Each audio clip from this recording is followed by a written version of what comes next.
Bonjour tout le monde. Bonjour Rick. Bonjour Ça va Bruno, bien? oui, Oui. ça va bien?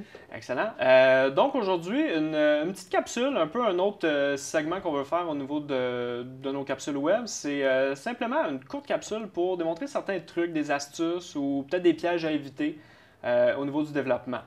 Donc, ce que je voulais savoir aujourd'hui, moi, ma question, c'était, tu voulais nous montrer un peu un petit truc pour quand on veut débugger nos classes qui peut peut-être nous aider à rendre la vie un peu plus facile. Ouais.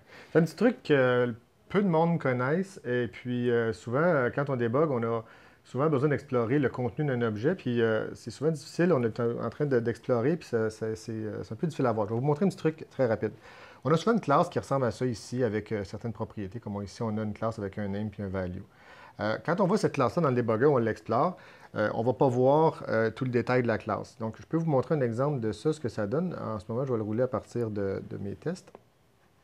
Je pense que j'ai déjà une session en cours de test. Là, ce que tu nous parles en ce moment, c'est l'affichage de notre debug qui nous montre juste le nom de notre classe au complet avec le namespace. Ouais.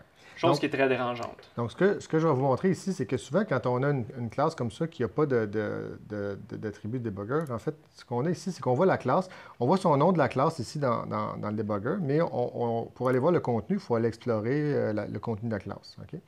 Donc, ce qu'on aimerait, c'est améliorer cette expérience-là. Puis, c'est encore plus vrai quand on arrive dans une liste d'items comme ça, puis que tout ce qu'on voit, c'est ça. Oui. OK? Donc, ce qu'on veut faire avec ça, c'est qu'on rajoute un petit attribut très simple qui s'appelle debugger display. Cet attribut-là, on peut y passer comme l'équivalent un peu d'un string format, mais un peu plus intelligent. On va mentionner le nom des propriétés qu'on veut faire afficher entre brackets comme ça dans la string.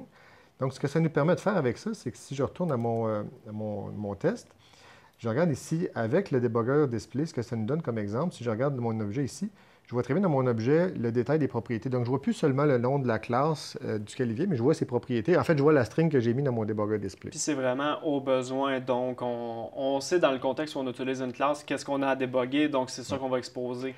Oui. Puis l'avantage de le faire comme ça, c'est que ça va pas non plus. Il y en a qui vont faire, ils vont réimplémenter la fonction toString. Mais si j'en ai besoin pour vraiment quelque chose à travers mon code, on vient de ruiner le principe un peu. Exactement. Donc, c'est vraiment uniquement pour le debugger. Puis ça prend encore plus de valeur quand on affiche les items dans une liste, par exemple. Puis qu'on veut débugger, c'est quoi l'item 4?